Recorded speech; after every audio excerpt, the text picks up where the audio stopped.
हमारी संस्कृति, हमारे संस्कार सदा रहें हमारे साथ। सब्सक्राइब करें तिलक। नमस्कार दोस्तों, हम सब अपने जीवन में कुछ न कुछ खोज ही रहे हैं।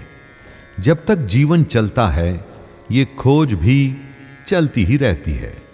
कोई अच्छा जीवन ढूंढ रहा है तो कोई धन और समृद्धि, कोई समाज में अपना उचित स्थान या स्टेटस, तो कोई अपने लिए सम्मान की तलाश में है। किसी को संतान चाहिए तो किसी को नौकरी। ये खोजने की प्रवृत्ति ही हमें हमारे जीवन के उद्देश्य से मिलाती है। आपको इस उद्देश्य तक कौन लेकर जाता है? कौन है जो मार्गदर्शक बन आपको आपकी राह दिखाता है? आप कह सकते हैं आपका अपना कर्म और परिश्रम, पर उसके अलावा भी कोई होता है जो आपके जीवन रथ का सारथी बनकर आपकी गाड़ी को आगे बढ़ाता है, और वो है कृष्ण।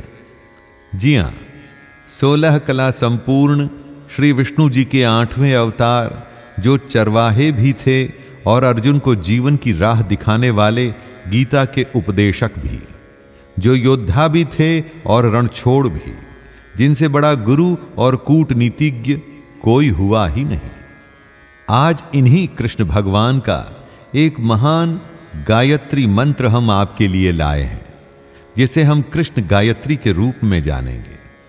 आप में से बहुत लोग होंगे जो भगवान से केवल सुख, शांति और उनका आशीर्वाद चाहते हैं।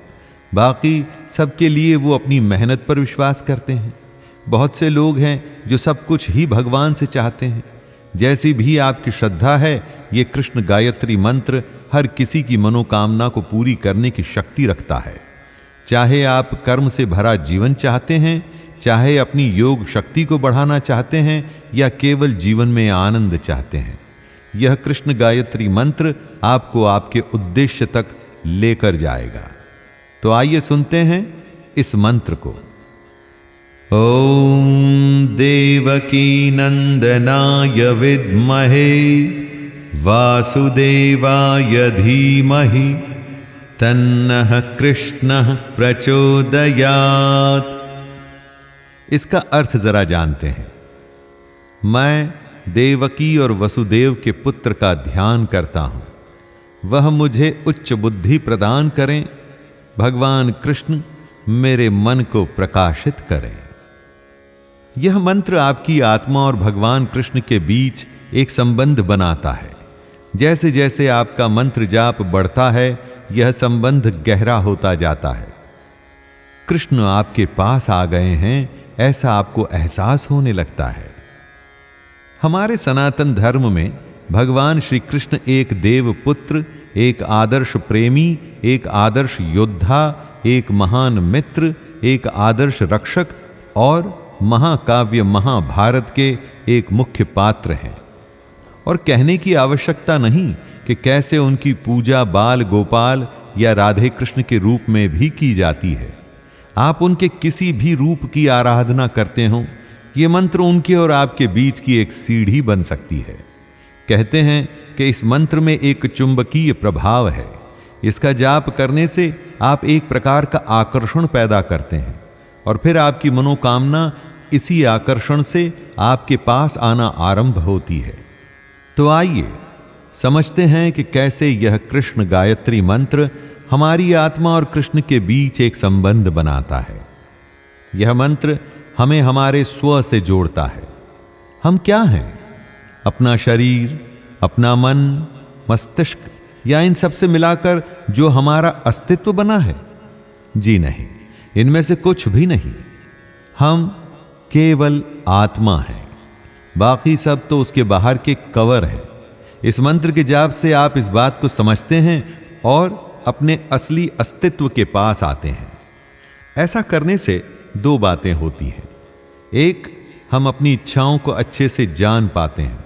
दूसरा, हम अपनी असुरक्षाओं को भी समझते हैं। जब भी आप किसी वस्तु या व्यक्ति के मूल तक, उसकी रूट्स तक जाते हैं, तभी उसे अच्छे से जान पाते हैं। ऐसा ही इस मंत्र के उच्चारण के साथ होता है। सीधे शब्दों में आप ऐसा कह सकते हैं कि आप सच्चाई के पास आते हैं। इस मंत्र का एक बहुत बड़ा लाभ उन लोगों को विशेषकर होता है जिनका अपने मन या मस्तिष्क पर कंट्रोल कम है। आप करना कुछ चाहते हैं पर हो कुछ जाता है। ऐसा कैसे होता है? क्योंकि स्थिति या अपने आप पर आपका वश नहीं। ऐसे में आपका दिमाग ही आपका दुश्मन बन जाता है और आप ऐसी चीजें कर बैठते हैं जिससे आपको हानि पहुंचती है।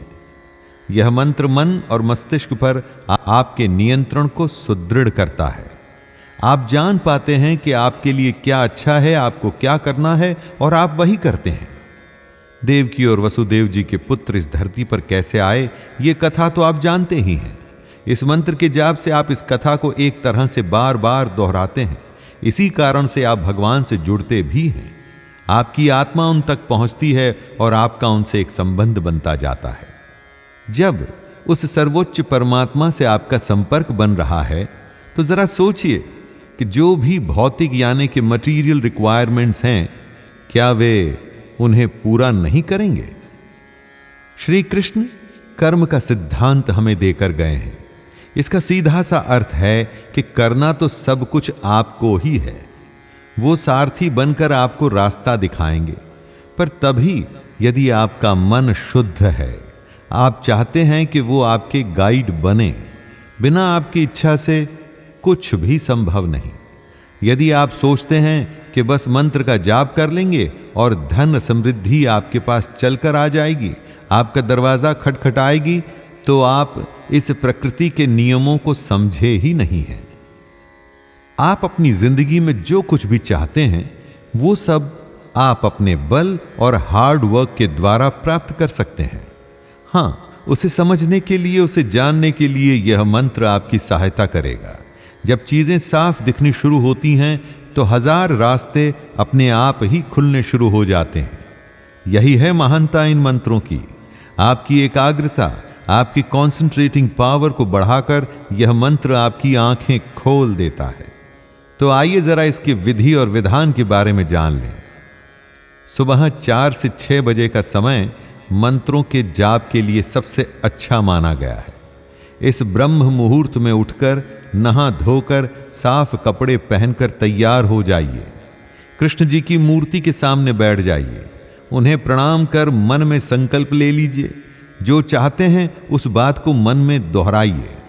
उसके बाद एक तुलसी की माला हाथ में लें। माला को अपनी 3 उंगली पर घुमाएं, अपनी तर्जनी उंगली को हल्का सा मोड़ें और फिर इस कृष्ण गायत्री का 108 बार उच्चारण करें। इससे अधिक भी कर सकते हैं। मंत्र के उच्चारण के समय श्री कृष्ण का ध्यान करें। ध्यान भटके तो वापस से ध्यान को कृष्ण पर लगाएं। धीरे धीरे आप पाएंगे कि आपका ध्यान भटकना कम हो रहा है। और यही वो सिग्नल होता है दोस्तों कि आप सही राह पर हैं। कृष्ण पर भरोसा रखिए और इस मंत्र के सहारे उन तक पहुंचने का प्रयास कीजिए। तो आइए मंत्र जाप करें।